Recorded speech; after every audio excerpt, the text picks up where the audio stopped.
Saya kongsikan tips kenapa kita kena menabung emas melalui akaun EmasGap Auto Debit. Yang pertama, ia mendidik disiplin untuk kita menyimpan secara konsisten. Auto Debit membantu kita menyimpan secara tetap setiap bulan tanpa bergantung kepada mood atau lebihan duit. Konsisten ini yang membina hasil besar dalam jangka masa panjang. Yang kedua, tak perlu fikir atau ingat.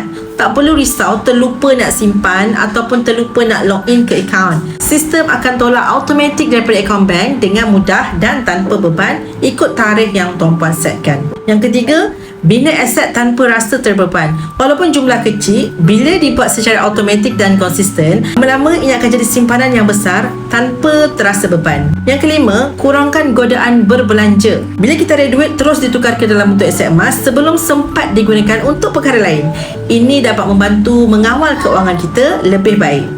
Yang ketujuh, sesuai untuk semua lapisan masyarakat. Sama ada pekerja tetap, businessman atau rider ataupun pejabat awam, Auto Debit mampu membantu semua orang untuk memulakan simpanan tanpa perlu jumlah yang besar. Yang kedelapan, lebih mudah untuk capai matlamat keuangan. Sama ada nak simpan untuk dana pendidikan anak, dana kecemasan ataupun dana persaraan, Auto Debit menjadikan perjalanan lebih teratur dan lebih jelas.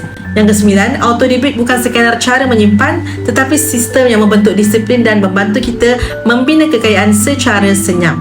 Dan yang kesepuluh, berpeluang memenangi cabutan bertuah. Bagi penyimpan emas yang subscribe minimum RM200 ke atas, tuan-puan layak untuk join Lucky Draw yang mana grand prize-nya adalah memenangi 10 gram jongkong emas seperti ini. Jom, bagaimana caranya? Boleh klik link di bio. Daftar akaun EmasGap percuma, saya akan bimbing sebaiknya.